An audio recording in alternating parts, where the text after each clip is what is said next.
For people who are listening, how would you suggest that they apply the framework jobs to be done? So what we're trying to do is to get out of solution space and say, okay, let's look at this through the lens of the customer.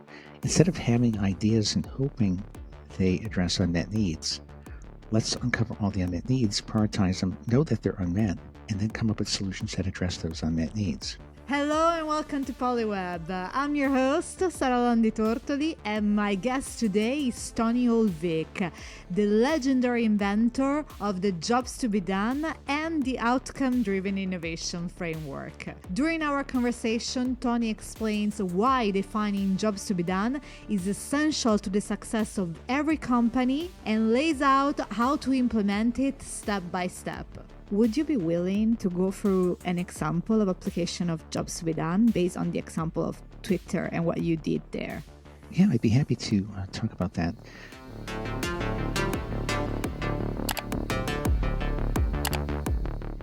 Tony, welcome to Polyweb. Sarah, thanks for inviting me. I really appreciate the opportunity. First thing first, I love to introduce you for listeners who don't know you. Tony is the popular inventor of this framework that is called Jobs to be Done.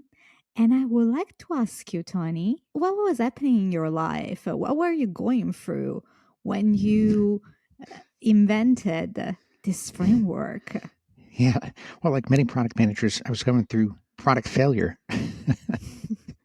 And, oh, yeah. and it wasn't fun, right? It wasn't much fun. So this was back in the 1980s. It was my first product. I was working with IBM, and we were working on a product called the PC Junior, which was going after Apple in the home computer market.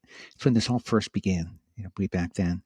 And the PC Junior was supposed to take over the world, right? It's going to be the first really widespread used home computer. And we worked on it diligently for years.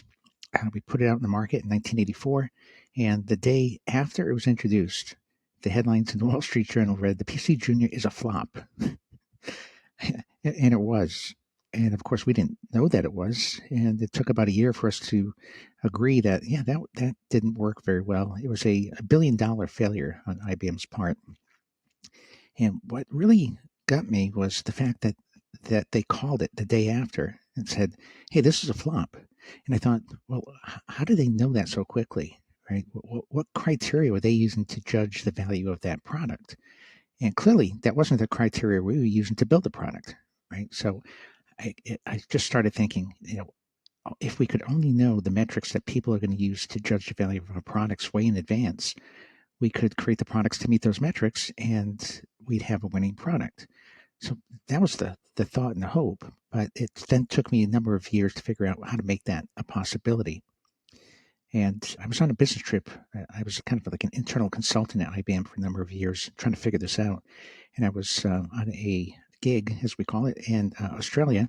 And it occurred to me that Levitt's quote, you've heard the quote, "People don't want the quarter-inch drill, they want the quarter-inch hole." I had seen that quote a million times, but it occurred to me that we have an option of studying, instead of studying the product and how to make a better drill, let's study the process of creating a quarter-inch hole. And as a engineer, I have a mechanical engineering background, that was really appealing to me because I thought, well, if we think about that as a process that people are trying to execute, we could go to people and talk to them about that process and figure out how they judged value and success when executing that process. And sure enough, that worked. That's exactly what was the initial mindset that shifted the focus from the product being the unit of analysis to the underlying process, as I called it then, being the unit of analysis. And that was the start of it. Amazing. So maybe for listeners, who are not familiar with the framework, now that we get the background, maybe you could tell us what jobs to be done it's all about. Yeah. Well, I'll tell you the story as it unfolded, right? Because jobs to be done came after 10 years after the process I put together that I just described, where we could focus on the underlying process. So I left IBM in 1991 and started Strategyn and started applying that concept to products out there with my client base. And one of the first ones I worked with was Cordis Corporation. And we studied the job of restoring blood flow to an artery. We talked to interventional cardiologists and broke down the process, broke down the steps, gathered a set of outcomes. I'll describe all what this means here in a little bit. And we prioritized them out in the field. We determined which of those needs were unmet. We did ideation, focusing specifically on the top 15 unmet needs. And a year and a half later, they introduced a line of products, 19 of them, all of which were number 1 or 2 in the market. Their market share went from less than 2% to over 20%. And their stock price climbed from, I believe it was $16 to $108 over a short period of time thereafter. So it was really a great success. And I applied it in a number of different industries from 1991 until about 2002, when I wrote my first HBR article. So that was published in 2002. But in the meantime, in 1999, after reading Clay Christensen's book, The Innovator's Dilemma, I thought, well, this is a pretty good solution to the innovator's dilemma. And I called up Clay Christensen's office and saw if I try to get a meeting with him, and he happily accepted, being the nice guy that he is. And so I introduced this concept to him. It was the process, right? Let's study the underlying process people are executing, define needs as metrics that people use to measure success, look for those metrics that are underserved or overserved, find segments of people with different unmet needs, and then build out your strategy and so on. So he really liked the concept. And we spoke for a few years about this. And when he was writing his book, The Innovator Solution, he introduced the concept. But he didn't talk about the underlying process people were executing. He called it the underlying job, right? So it was the job that people were trying to get done. And I remember sitting in his office when he told me he was going to go down that path. He says, the concept's great, but underlying process doesn't sound really exciting. Why don't we say the underlying job people are trying to get done? I said, yeah, that really sounds great. So in his book in 2002, that's how he described it. And he didn't describe it as a theory, really, at that point. He just said, hey, let's focus on the job people are trying to get done. Let's make that the unit of analysis. And Clay, of course, extraordinarily popular with his books and his other theories, really helped to popularize the concept of jobs to be done. But I have to say, it wasn't immediate. It was just slow and evolving. So that was back in 2002. And then fast forward to about 2000, I guess it was 2005, Clay wrote an article in HBR about jobs to be done. And he wrote a book on it in 2016. And I think my second book was around 2016 as well. And it was around that time frame that the concept really started taking off.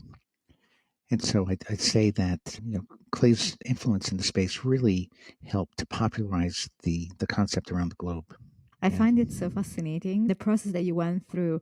I thought, prior to starting looking and preparing for this interview, I had no idea that it took you years to actually develop this framework and test it out and get it out to market. So for people who are listening, how would you suggest that they apply the framework jobs to be done? Well, so I'd say, start right from the beginning. And, I view jobs to be done really as a perspective, right? It's a lens that you can look through and start seeing the world of innovation a bit differently, the way you define customers and markets and needs and segments and so on. So at a very high level, when you start applying it, it's almost like we're going through marketing 101 exercise, but through a problem lens, not a solution lens, right? So we're going to define a market, right? But we're not going to define a market as a product or a technology. Since people buy products to get a job done, let's define a market as a group of people and the job they're trying to get done. Pretty reasonable, right? Yeah. Sounds simple enough. It's very difficult.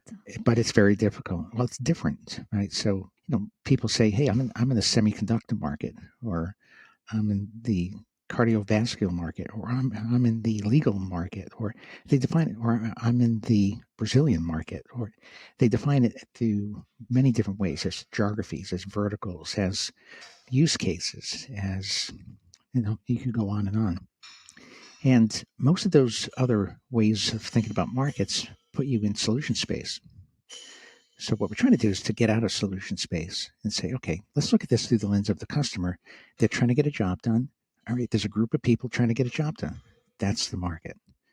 All right, so once we agree on that, and that's not always easy, then we can say, okay, now that we know that there's a group of people trying to get a job done, let's go uncover all the metrics they use to measure success when getting the job done. So like the interventional cardiologist trying to restore blood flow in an artery, for example. One outcome might be, minimize the time it takes to reach the lesion, or minimize the likelihood of overshooting the lesion, or minimize the likelihood of going in a side vessel when navigating through a tortuous vessel, for example. And there's a whole series of metrics that they're using to judge success as they go through that procedure. If we can uncover all those metrics, then we can go to the third step of the process, which is to quantify them. Because we're looking for unmet needs, right? We've picked the market. We know the needs. Now we got to figure out which are unmet. We could guess at it, but why do that, right? Let's just build a survey, put it out in front of customers, and ask them, which of these needs are important to you, but not well satisfied. Simple enough. We're saying if a need, one of those outcomes, if you're trying to minimize the time it takes to make your way through a tortuous vessel and you struggle to do it, then if we could help you do that faster, more conveniently, then that would be adding value to getting the job done better, right? So that's what we're trying to figure out. So there's often 100 or so metrics that people use to judge success. Once we've quantified them, and again, through a survey that could go out to the customer population, we begin to analyze the data, and we're looking for those outcomes that are really important and not well satisfied. So this becomes the most efficient path to growth, this is the way I like to say it, in problem space. So you can imagine, here's all the metrics people are using to measure success in priority order. And if you could knock off the top 10 or 15 outcomes and address them very effectively, the product that you've just conceptualized is near certain to win in the market, right? What we're trying to do is put the odds in our favor as the innovator, right? Instead of, and you said this right up front, instead of having ideas and hoping they address unmet needs, let's uncover all the unmet needs, prioritize them, know that they're unmet, and then come up with solutions that address those unmet needs. So all this is knowable, right, in problem space. So I have a couple of follow-up questions. Sure. So first of all, I got curious when you were saying about the survey. Do you have a particular ways to structure it? And how do you distribute it then? Do you have a particular technique also to incentivize people to answer it? Because I used to launch surveys. The problem is always how do you incentivize people to take the survey? And is there a minimum number of responses that you're looking to? So how does it work? Sure. Yeah. So there's a whole science there that we've evolved over the years. We see a lot of researchers say, hey, you can't ask customers 100 questions. And so they don't even attempt to prioritize the customer's needs. But we've developed techniques that make this very efficient. And I'll answer the sample size question first. You said how many people? It depends on the market, but in most B2B markets, 180 people is enough. We generally go as low as 120. But in some markets where we're working with a client that has only 3 customers. So in that case, you want to get input from all 3 customers. Even 2 out of 3 is pretty good, but 3 would be fine. That's the universe, right? But in B2C, you generally have sample sizes anywhere from 600 to well over 1,000. And it depends on a variety of things. If you have a single product getting the job done, then the sample size could be a bit lower. But if you have a portfolio of products, like we work with a company that makes butter, for example, they have a dozen butter products that go after different segments of the market. So in that case, you might require 1,200 or more people that you're going to interview. The most we ever did was when we did work with Twitter, we had a sample size of 14,000 people because they wanted to slice that a lot of different ways to answer a number of different questions. But so that gives you an idea of the range, right? So it depends, but generally speaking, for ease of use, 180 B2B, 600 B2C, and then it comes down to how do you organize the questions in a survey? So we've been through well over 1,000 iterations of survey creation, and the way we organize it is extraordinarily efficient. We have each step in the job with the outcomes listed on a page, and the user only sees one page at a time. So they'll look at one step in the job, rate the importance and satisfaction of each outcome for that statement. And we have the leading questions that prepare them for answering it correctly in the right mindset. And then we go on to the next page. So it may take them 20 minutes to go through the survey. They can put it away for a minute. They can come back later. They can come back tomorrow. They can finish it. And so we make it convenient for them to get through, a 20-minute survey or so. The other thing we do is we pay them.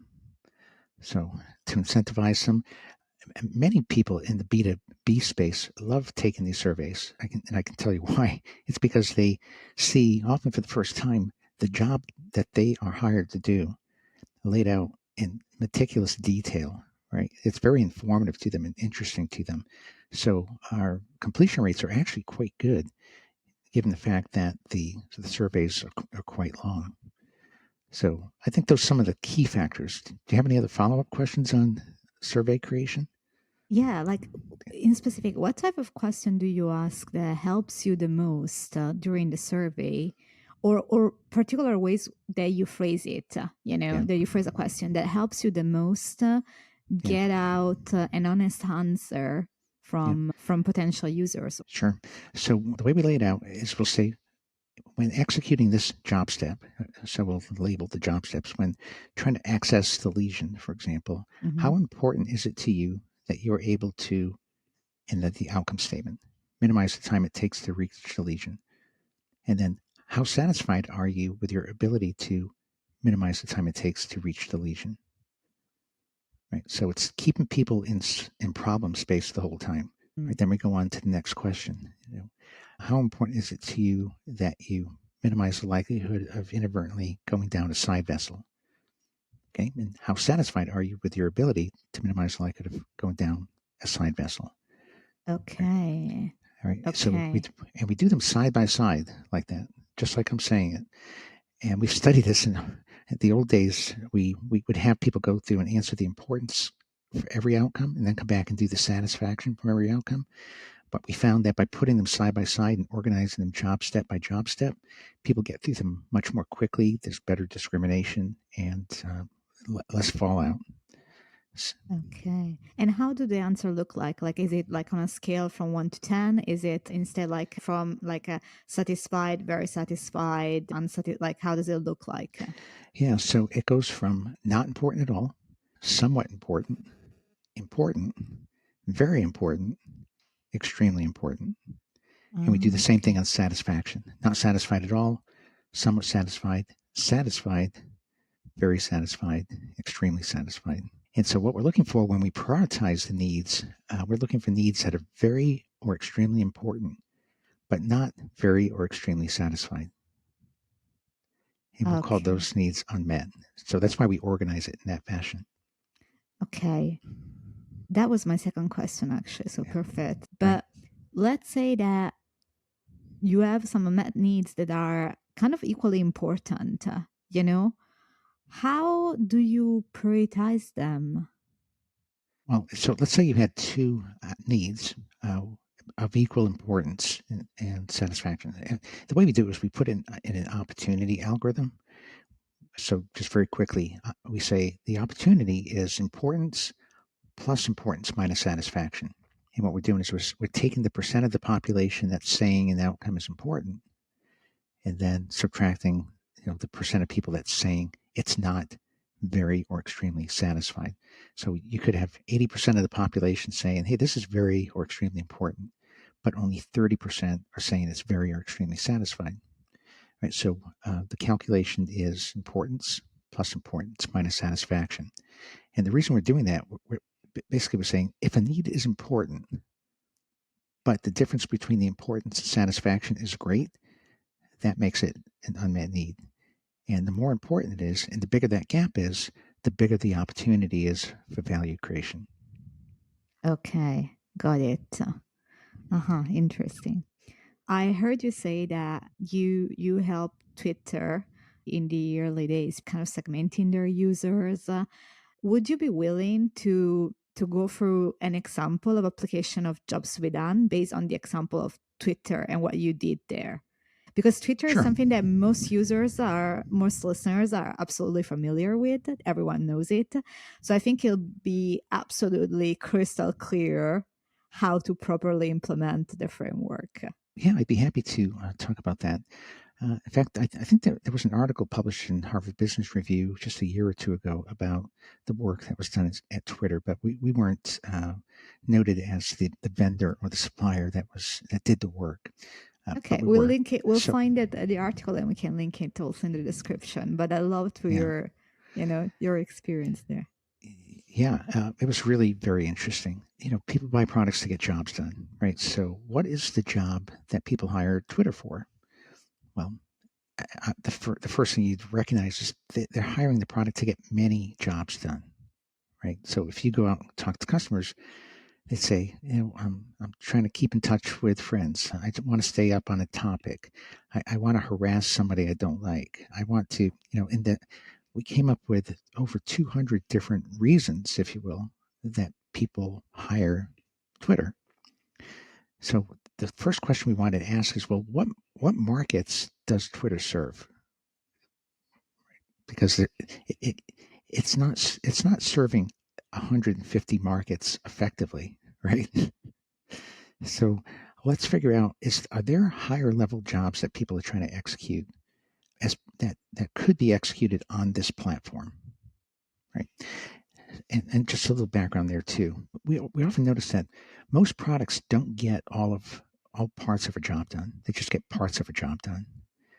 And I think that's part of the issue with Twitter. That was one of our hypotheses, that while it gets parts of many jobs done, it doesn't do any one job exceptionally well, right? Mm-hmm.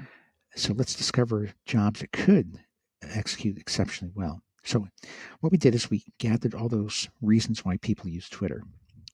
Let's not call them jobs yet, but people view them as jobs, right? I'm doing it to stay in touch with people or to promote my ideas or whatever. So we captured all that information and we quantified it. So we asked thousands of Twitter users which of those applications or jobs or whatever you want to call them were important to them and not well satisfied. Okay. Wait, I'm going to interrupt you before you go too far, because I have questions that are related specific to what you just said, and I don't want you to go too far. So first of all, how did you came up with the reasons people use Twitter? Was it like a huge brainstorming session? Was it a mix of a brainstorming session and asking users? And if you asked users directly, through which method, Yeah, we asked users directly. So we recruited the users. We went through the recruitment process, people who use Twitter regularly, people who may use it for multiple reasons. And we spent hours with them, talked to them about the different reasons. I think we interviewed maybe 24 people. Wow. Live interview, not survey. Live interview, qualitative research. And the goal of the qualitative research was just to uncover the list of reasons people use Twitter. Okay. Then we moved to the quantitative phase, which I can describe. Oh yeah, please. Feel free. So we have that list, and what we're trying to figure out is which of those reasons are really important to the biggest portion of the population, right? And so we put the survey out. We had people rate, customers of users of Twitter rate the importance and satisfaction of all those different jobs, right? So it's a bit nuanced, but this is more of a market selection study. Like, we don't know the market yet, so we're trying to figure out what the market is. What I described to you previously when I was talking about the Cortex example, we knew the market. It was people trying to restore blood flow to an artery. That was the job. So then we go to the outcome level and very granular, and we can come up with the product solution. But here with Twitter, before we could go deep on any job, we had to figure out, well, what are the main reasons people are using Twitter? Okay, so once we got the data back, we ran a number of analyses. One analysis is called factor analysis, which groups together items that are rated in a similar fashion, right? Now, what this allows us to do is to group these tasks or jobs into a bigger mega job. Right? So we could start analyzing them, and we could see that there were really 9 core jobs that Twitter users were trying to get done. Right? That explained over 90% of use. And one of them was stay informed on a topic of interest. Another one was promote a topic of interest. Another was communicate with others about a topic of interest. Right, so those are 3 that all had a topic of interest in mind. So there were others as well. I'm not going to reveal all of them, but those 3 were mentioned in that article I had talked about. So those 3 became the targets. Right? They said, okay, if that's what people are using Twitter for, let's go really deep on all 3 of those markets and understand where people are struggling to get the job done. And so this kind of proved out what we had hypothesized up front, that the platform wasn't getting any one of those jobs done 100%. It was getting pieces of it done, right? It would sort of help people promote their ideas, but not in the exact way they wanted to. It was helping people stay current on a topic, but not in a complete manner, right? If you get the general idea, right? So it's getting pieces of those 3 jobs done. And they said, well, we want to excel at those 3. We'll worry about the other 6 later. And so we took each of those jobs, like stay informed on a topic of interest. We went back out to customers into another qualitative research phase where we uncovered all the outcomes associated with staying current on a topic of interest. We broke down the job into job steps. We laid out all the outcomes. There's a good article from in HBR back in 2008 called the Customer-Centered Innovation Map that lays out the process we use to create the job map. And of course, in my books, we talk about how we state and collect outcomes and so on. But again, at a very granular level, right? Like minimize the likelihood that my message is misunderstood, or minimize the likelihood of creating a backlash by making the statement, or like very specific things that will happen as part of executing the job. So we did that for all 3, and we helped them develop a strategy to get more of each of those jobs done better. Right? So structurally, we put together a strategy that said, hey, you're not in 150 markets, you're really in 9. Of those 9, you're prioritizing these 3. Of these 3, here's where you need to focus to get the job done better. Right? And we laid out that plan for them so they could proceed in a very efficient, effective manner to bring those solutions to market. Which, of course, they never did. Oh, they never did? Not to the best of my knowledge. Right. Okay. Yeah, that's interesting. Because I was like, I haven't seen those things on Twitter. Yeah. Well, I think there might have been a change in ownership somewhere along the way. Okay. So I didn't ask you this. How long ago was that? It was actually about 5 years ago. Was that about 2018, somewhere in that time frame? Okay. So not during the current change of ownership. No, that's right. Right. Okay. Got it. So, but I think the important thing is just to illustrate like how you would take a company like that and analyze it through a jobs to be done lens, and what you would do with it to try to make it a company that's more effective at solving customer problems. I have one question related to qualitative versus quantitative, discovery. So how do you think about using qualitative interviews versus quantitative methods such as survey for discovery purpose, Yeah, Yeah, sure. Yeah, the qualitative is simply used to gather the inputs that you're going to prioritize. So we use qualitative work to gather a complete set of job statements in the case of Twitter. Or in the case of Cordis, we use qualitative to gather a complete set of outcomes associated with restoring blood flow to the artery, right? Mm-hmm. So now that we have that list, then we put it in the survey and we begin the quantitative part. The qualitative part is to qualitative part is to uncover what the needs are. The quantitative part is executed to figure out which of those are unmet and to what Okay. degree. And for the qualitative part, so like actually interviewing people, like you interview an impressive amount of users for Twitter, but like, Yeah. is there a good number of people to interview? Because interviews can be quite time consuming, and Yeah.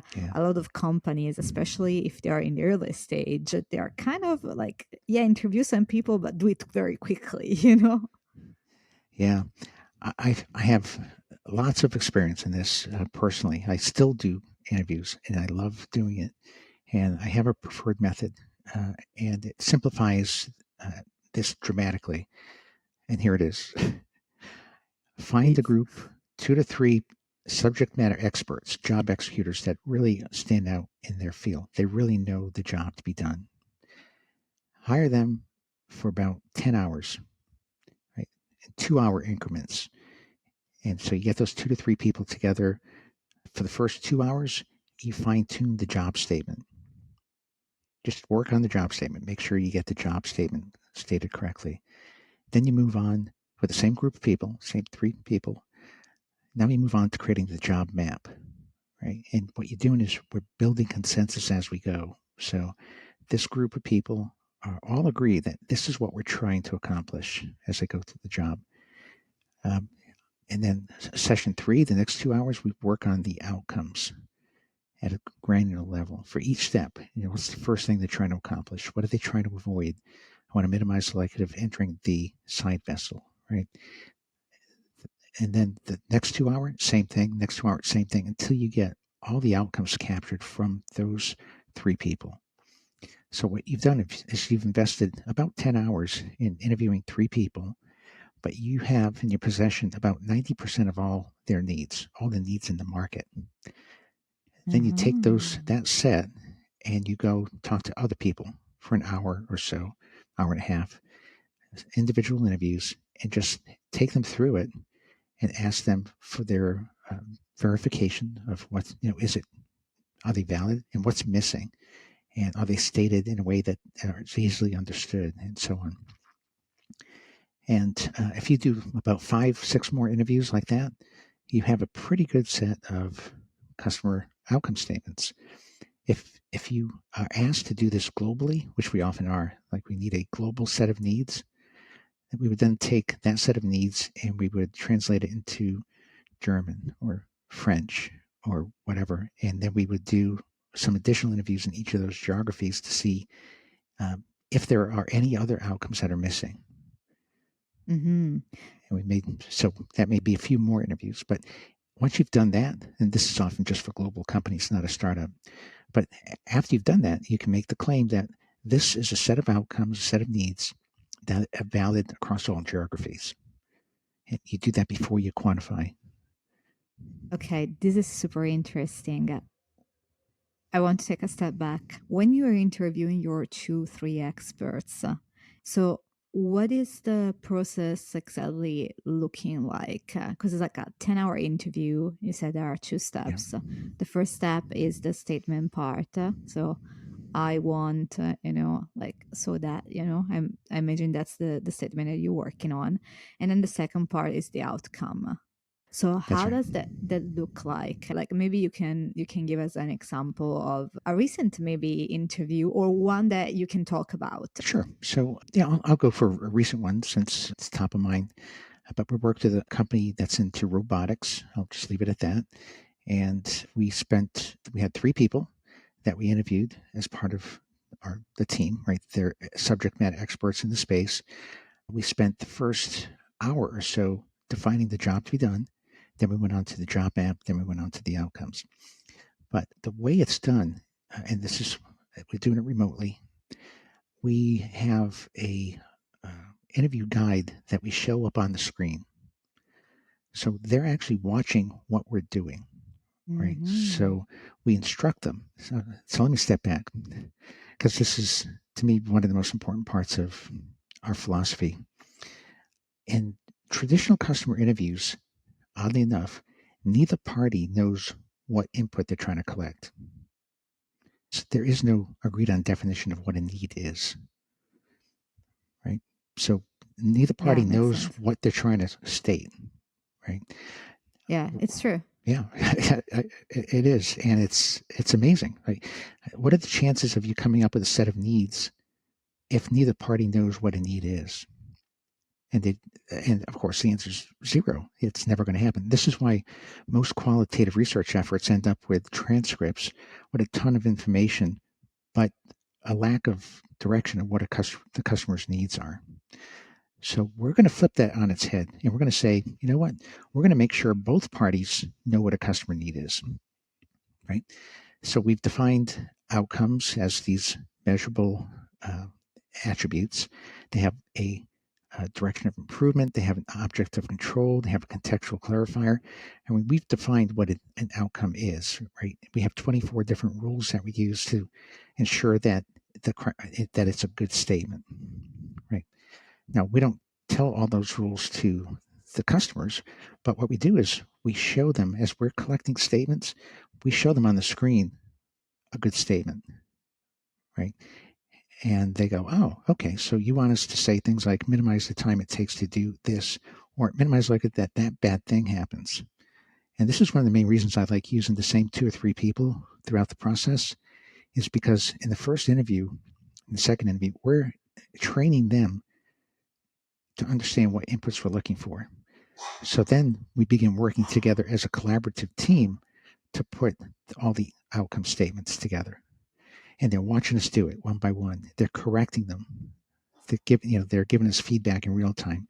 They're building consensus on each statement in real time.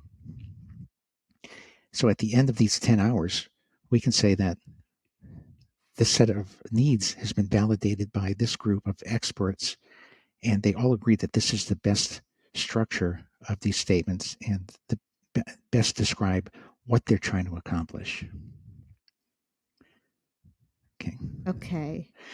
How do you find those experts, those 3 experts? Like, are there criteria that they need to meet, or are they provided by the company? Yeah, 9 times out of 10 for us, they are provided by the company. The company almost always knows 2 or 3 experts. And we work with mainly mid-sized and large companies. But even as a startup, you can go find people who are experts in a space. And if you can't find 3, find 1, right? If a couple of interesting stories. We were doing a project on spine surgery. We spoke with 2 spine surgeons for 6 hours and collected a complete set of outcomes. Right? So that's the kind of thing that you can do. If we had 1 surgeon, you could spend 6 hours and collect the set of outcomes. Now, would it be as complete? No, but then you can go do your one-on-one interviews and validate and refine and add and so on, right? Okay. So it's kind of like make do with what you have, right? But because people often ask me, how many people do you have to talk to? Well, you could talk to 1 person if it was the right person who really understood the job exceptionally well and could follow through this kind of exercise. Some people are very process oriented. Some people aren't, right? If the person you're interviewing is not process oriented, they don't think in problem space, then it's going to not go well. But in many cases, the experts are process oriented. That's why they're so good at it, right? They've studied the job, right? They know what they're trying to achieve. And that's what makes them uniquely qualified for the interview process. All right. But sorry, I interrupted you. We went sideways with question, but back to the example of the robotic company. Yeah. So the robotic company, they picked out the 3 subject matter experts, and we set up time over a 3-week period, 2-hour sessions, just like I described. and went through the exact process I described. The first hour, we're just debating what is the job. And I'm not even sure we got it nailed in the first hour. I think we had to come back in the second hour and spend more time on just stating the job. In fact, I know we did, because we reviewed the job with management, and they questioned it, and we went back to the experts and said, should we refine this or think about it from this angle or that angle? It was, I can't talk too much about the details, but it made an assumption. The initial job implied an assumption that would be incorrect potentially. So we had to modify the job statement to make it as accurate as possible. And we define job statements in a very specific manner too, as a verb, the object of the verb, a contextual clarifier, right? Can you make an example of how that looks sure. like? Like restore blood flow to an artery. Right? Okay, that's an example of an outcome. That's a job statement. A job statement. Yeah. Or pass on life lessons to children would be a job statement.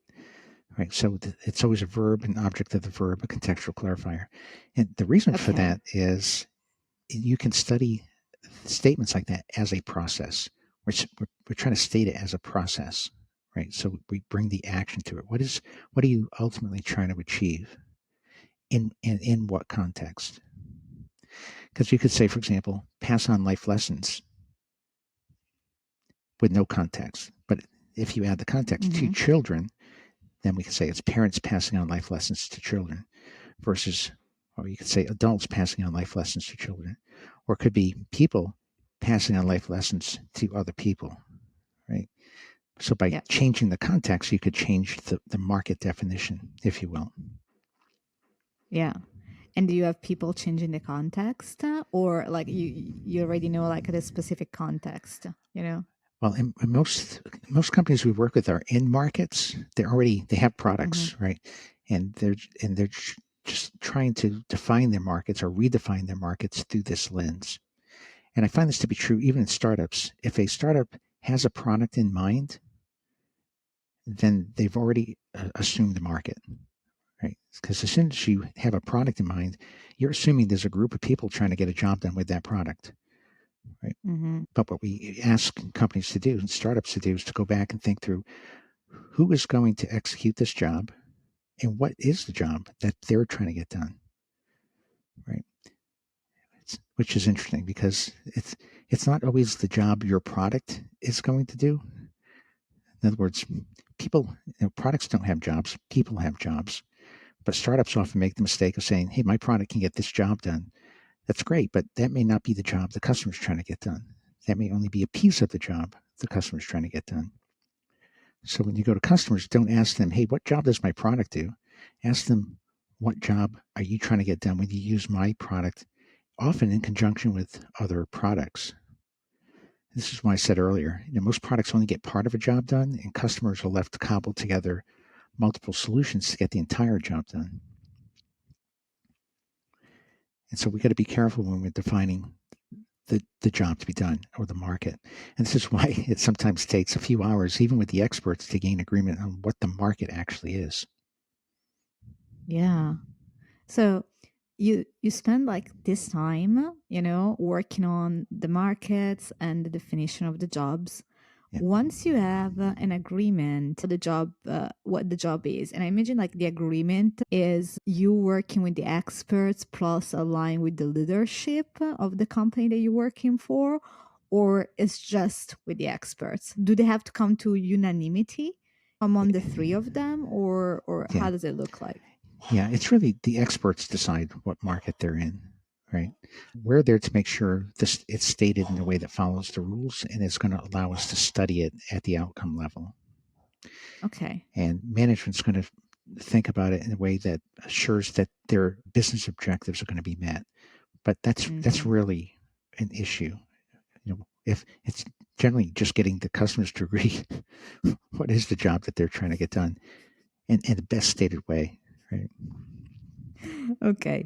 So assuming that you have discovered the job and there is like a definition for it and an agreement around it. What happens next? Well, the second step is then to create the job map, right? So we're going into needs discovery, but instead of just saying, okay, what are all your needs associated with getting the big job done?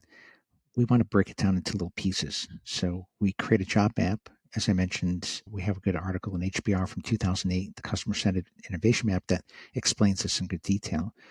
But the reason we're doing this is so we can get a good feel for the steps in the job and prepare for outcome gathering. And keep it compartmentalized. Like in the old days, we didn't do job maps. We would just talk to people about the whole job, and they would be all over the place, right? The beginning, the end, the middle, this, and that. And then we'd have to organize the statements in some order after we've collected a couple hundred statements. And it would take hours and hours to try to make sense of where all the pieces fit together. And over the years, we realized that when people are executing jobs, they're generally going through the same 8 steps. The first step is they're defining what they're trying to achieve. Then they have to go gather inputs. Then they have to organize those inputs in a way that the job could be executed. Then they generally check everything, confirm it's going to work before they execute. Then they execute the job. They look at the results and make modifications before they conclude. So those are the 8 general steps. So we follow that path, that pattern, when we're interviewing people about the job map to make sure we're capturing the elements of that universal job map. Okay. So once you've done that, then the process is basically concluded for this stage, right? The qualitative phase is complete. So now the end of the qualitative phase, you have that list of outcome statements within each job step. Okay. Yeah. And in the rest of the qualitative interviews, do you follow the same steps? Because it's like an hour long. Or are you just looking for validation, meaning you show people, you know, what you already have collected and you ask them questions? Yeah. So once we've collected the fairly complete set of needs with the 2 or 3 experts, then we take that list and we show the list to other people and we take them through it. So we're not starting from scratch. We show them what we have. Okay. We let them verify that what we have is correct and understandable and actionable and all that. And we ask them to think through anything that might be missing, right? So we're kind of filling in gaps. Or if we see a step and we only have 2 or 3 outcomes in it, we may ask people to focus on a particular step to make sure we've got it well rounded out with a set of need statements. Okay. And at that point, you're looking for further confirmation and validation before going to the quantitative statements and then sending out a survey. Okay. Clear. Wow. That's really amazingly interesting. And also, I learned myself like a few things that I thought I was doing well, but I wasn't. Turns out I wasn't. It can always get better, right? We're still working on improving. It can always get better. You see, you always learn. Always. It's amazing. A lot of the listeners of the podcast either have a startup or they're starting. You know, that like in the ideation phase, etc. And one of the most critical things that you know it's for them, but also it's part of the framework. It's picking the right market, right? So for startups that are let's say, product market fit, or for founders that are just starting right now, you know, and they're trying to really have a very high level of a solution that they would like to offer and a problem that they would like to solve, but they don't know yet which is their market. How do you go about isolating this? Because this is the most crucial step. And if you get this wrong at the beginning, then all of the rest is kind of pointless, right? Absolutely. It's critical that the market selection process is done correctly.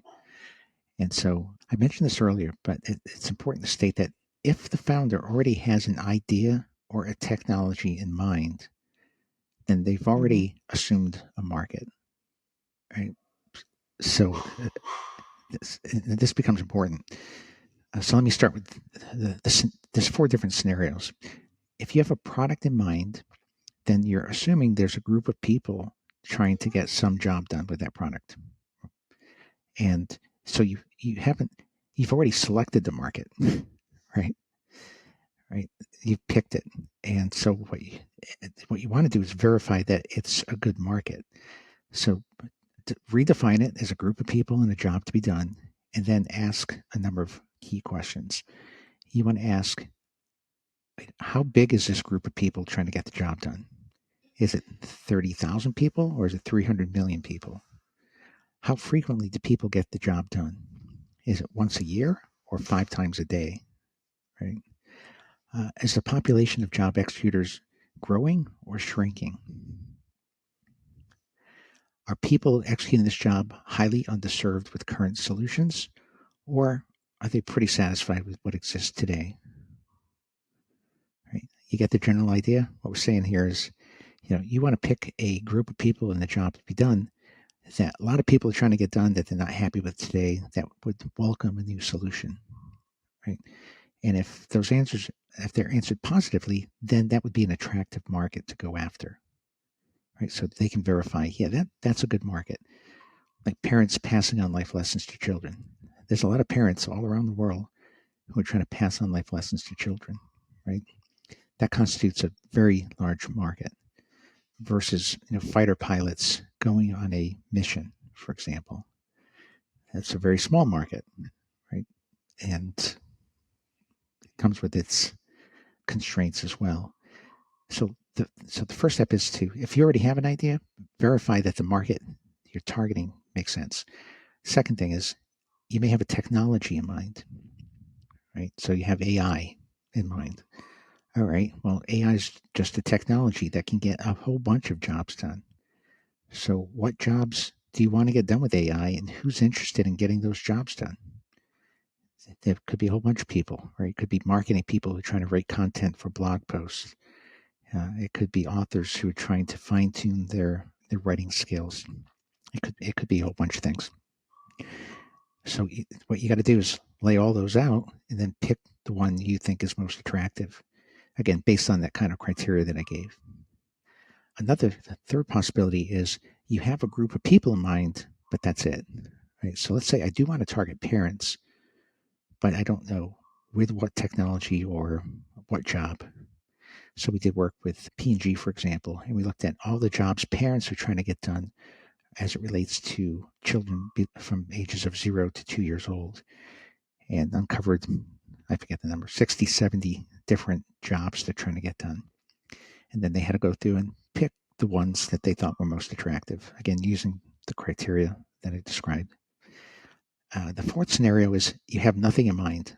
You're wide open. You don't have a group of people in mind. You don't have a technology in mind. You don't have a product in mind. You're willing to go anywhere. That's hard. You got to start somewhere. So you're going to have to either pick a group of people, or you're going to have to pick a technology, or you're going to have to pick a job, and then work it through the same algorithm I described. But those last 3 scenarios are market selection. The first scenario, as I mentioned, when you've already have a product in mind, that's market definition. You're in a market. You got to define the market you picked, right? And it's important to know, if you have a product in mind, you've already picked a market. Okay, so let's make an example. Yep. We don't have a product in mind yet, but we have a group and we have a technology. So technology, let's pick AI because it's the OG now. It's the most popular one. And let's say we pick a group of people, product managers. So let's pick AI and product managers. Okay, so look at all the different jobs product managers are trying to get done. So you could go through and say, they're trying to define the markets they serve. They're trying to understand the customer's needs. They're trying to discover segments of customers with different unmet needs. They're trying to figure out which products they should target with at each segment. They're trying to figure out if there's gaps in their product portfolio, right? And I could go on because, of course, we know the space. But so there's all these jobs product managers are trying to get done, and you can pick which one you think AI is going to have the greatest influence or the greatest impact, the greatest benefit. So which of those jobs are most important to product managers and most underserved? Okay. This is the question. Do I pick as the founder, or do I go to 3 experts, let's say, and start to get alignments on the possible jobs? Yeah. You know? Yeah, you want to do the same thing we did with Twitter, right? Go to product managers, talk to them about all the jobs they're trying to get done, lay them out qualitatively, and then if you want to quantify them to figure out which are the most underserved, do the quantitative research and figure that out. Okay. Yeah. So let's say that we have like a list, of jobs that are most pressing for product managers. So one being, I don't know, better communication with their engineering team. That is one. The other one could be faster testing of possible problem solutions so that they can go to market faster. So let's call it like rapid iteration. Okay. And then the third one would be, I don't know, increasing retention or revenues in their particular product, let's say. So we got these three. How do I go about picking one and then marry it to the solution, to the technology that I want to use, which is AI, to solve the problem? Yeah, that's a great question. So you're not going to know the answer until you get to the outcome level.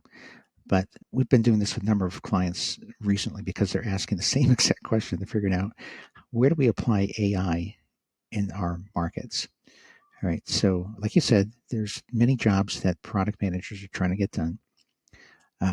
You listed 3. I would have to say they're not defined as job statements per se, but I get the general areas that you're talking about.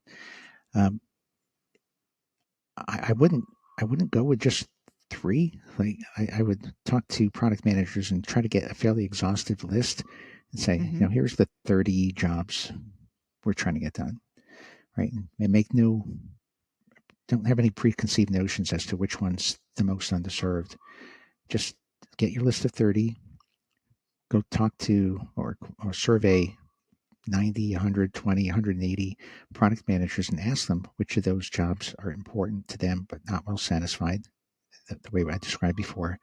And now you'll have your prioritized list, right? Now, once you know which ones are most underserved, then you can put the AI filter on and say, okay, which of these underserved jobs could most likely be addressed better with AI? Do they have a heavy information component?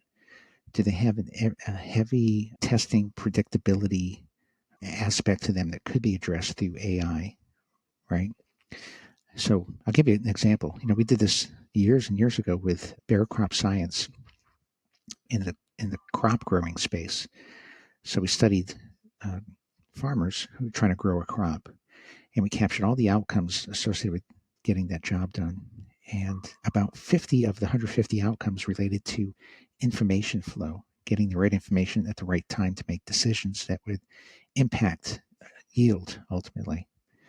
Right? So no one was satisfying those 50 outcomes, and that became their focal point for what is now known as digital farming. Right? So they layered on a solution over the seeds and pesticides and herbicides and services and everything else they were already selling with another layer of offerings that was technology driven. Companies are trying to do the same thing now with AI, right? So once you get all those outcomes associated with the job that you've picked, you can figure out where to apply AI, right? And handpick the most underserved outcomes that could be addressed with AI. And now you have your AI strategy. Just like you can have a service strategy or a product strategy with the same set of data, right? This is why I love jobs to be done, right? Because when you're at the outcome level and you have your 150 outcomes for any job, you can satisfy them any way you want with hardware, software, services, blockchain, AI, Internet of Things. Pick your technology, right? It's agnostic to technology. It's just telling you where the opportunities are. You as the innovator can choose which group of needs, underserved needs, you want to go attack with what technology to create the most value for the customer. Yeah, absolutely. Wow. Okay. Things are becoming much clearer, and we have like a good understanding now of the framework, how it works. Regarding the outcomes and the way you phrase them and you pick them, is there a particular way or things that you see people implement incorrectly in your framework? And this actually can be extended to the entire framework in general, not just the outcome. Sure. Yeah. I mean, we see many misuses or misapplications or misdirected uses of the approach in every step, even the first step, or even in the philosophy before you even get to the first step. Our view of that people buy products to get a job done means that you should focus on studying the job they're trying to get done, not the buying process, right? So not the customer journey, right? Like people go through a customer journey. They have to buy a product and set it up and learn how to use it and maintain it and upgrade it and all that kind of stuff. But people aren't buying products so they can maintain them and upgrade them, right? They're buying products to get a job done. And I see a lot of applications that just skip the job to be done completely. They'll go through the buying process. Let's talk to people who recently bought our product and figure out the process they went through to buy the product and what they were thinking. So they're not studying the job to be done. They're studying the buying process, right? Or they're studying the customer journey, not the job to be done. Why is it important that you focus on the jobs to be done versus the process, like the user journey, and what's the place for studying things like the user journey and the decision making process in this framework? If you don't know what your product is yet, there's no reason to define the customer journey. You don't even know what you're selling. It's premature. You don't want to study the buying process because you don't know what you're selling. Let's start by creating a product that gets the job done significantly better than competing solutions. Then worry about the journey, because now you know what the product is and what it does. The journey is going to be very different if it has certain technology built into it versus something else. The message you're going to use to go to market is going to be very different depending on what the product does and what unmet needs it addresses. Right? So there is an order in which to do this, right? First, focus on creating a great product that gets the job done for the job executor. Then worry about the customer journey that they're going to have to go through to get the product that now know what it is. And then lastly, market it to the buyer in such a way that communicates the value that they're getting, because the end user is getting the job done better and presumably more cheaply as well. Absolutely. And I think it's important to state that this doesn't apply just for startup, but I think this applies also for companies that already have a product out for some time. Yes, exactly. It applies across the board. It's just a general rule. And that's why I mentioned, just in terms of misapplication, that's just, get the philosophy down. So you're focused on the job executor getting the core job done first. And then, of course, just getting each step of the job executed correctly, using the correct nomenclature for markets. A lot of people don't do that. Using the correct nomenclature for job steps, for outcome statements. A lot of people don't do that. We've spent a lot of time laying out these grammatical structures for very specific reasons, right? To make sure that the statements can be communicated in an effective way, that they're actionable, they're useful in ideation, they're helpful for value prop development. But once you start changing the structure of the statements around, it gets very confusing for everybody. Like we've run tests in quantitative research where we'd have different variations of statements in a survey. And if you can only imagine, if you introduce 20 variations of statements in a survey, you're introducing variability into the process. And this is why we only have 2 variations of the statements. We say minimize the time it takes to do X, minimize the likelihood that some bad things happen, right? That's it, right? Because at a high level, you're trying to get the job done better. What does better mean? It means faster, more predictably, higher output throughput, right? So we can describe better using those terms. and it becomes easy to capture that way, easy to communicate, easy to prioritize, easy to take action on. When you start improvising, and then bad things happen downstream in the process, and you're not going to know it until you get there. Yeah. I have one last question, Tony. You go through the process of doing the jobs to be done. You uncover and define the jobs and the outcome. And what you uncover, it's not what the leadership wants to hear. Yeah.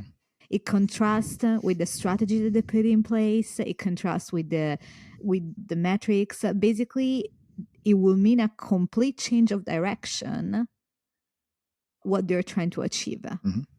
Yeah. So what happens at that point? How do you help reconcile what the users wants with the company objective?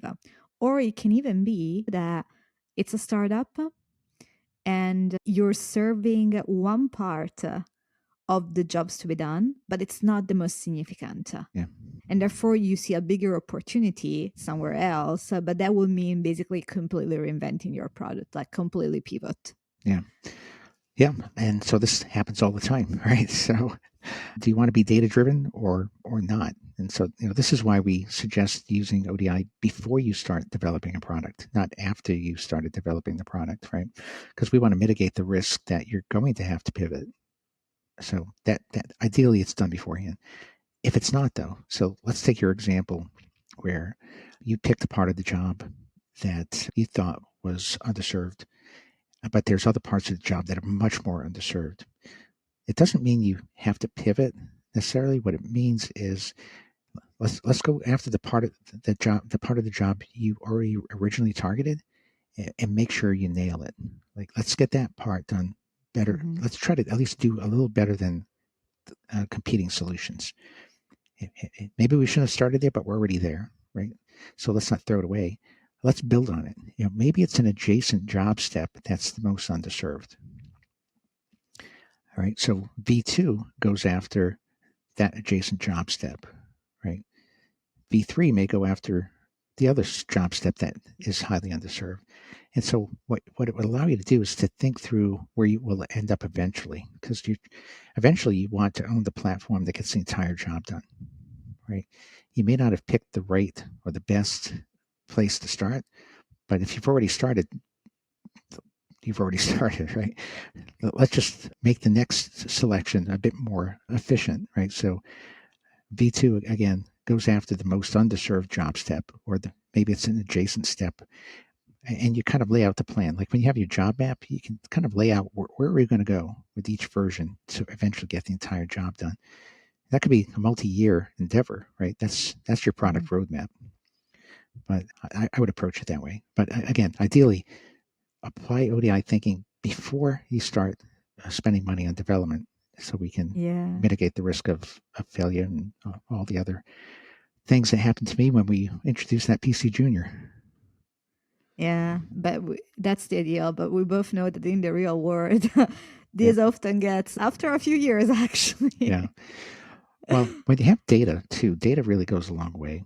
Even with stubborn executives who have some preconceived notions about the market, if you can prove to them that the opportunities exist elsewhere and you have the data to support it, it's generally far better than the data they have.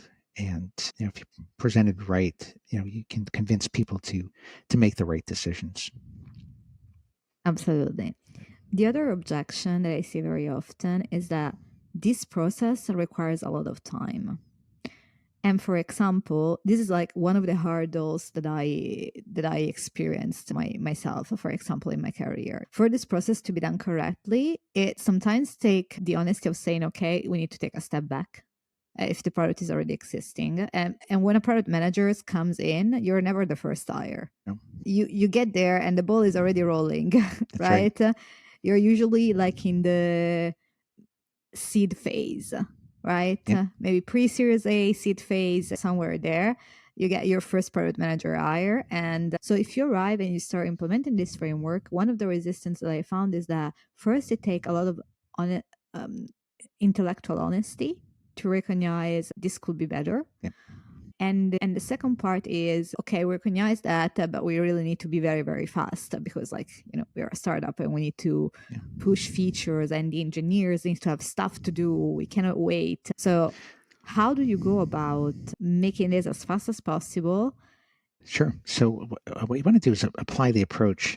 Just as you said, you're well into the product. It's going to be released in 6 months, right?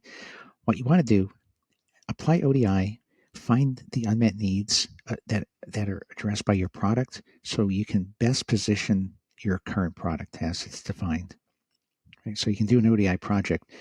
In other words, use the results initially to position the product you've already created in the most favorable light. We help companies do that all the time. Yeah. At the same time, you're collecting the information for V2, right? You're saying, okay, V1 is what it is, right? Let's just position it in a way that will resonate most strongly with customers. But let's look at the V2 information, and here's the next set of unmet needs. Let's go here next. Right. So you're laying out a roadmap to go beyond where you're currently at. And generally investors like that as well, especially if you already have some success. Now you're showing them data. You'll say, here's where we are. We created this. We're going to position it this way. Here's the unmet needs in the market. This will have the best chance of success from a marketing standpoint. And the next version of the product, we're going to go after these outcomes. Here's what we've discovered. And so on. So now you've got a new path for growth, and again, you didn't get it right from the start, and a lot of companies don't. That's why I said, most companies we work with are already in a market, right? They already have a product, and they're just trying to figure out how to grow it, how to make it better, where to go next, what adjacent markets they should look at, and so on. Yeah, absolutely. Yep. Tony, this is been like an amazing conversation. I learned so much by talking to you and hear about your experience. Is there any parting words that you have for listeners, or places where they can find you? Yeah, I really appreciate that, Sarah. And you had some great questions there as well. So thanks for being so well versed in this already. I think it really added a lot to the conversation.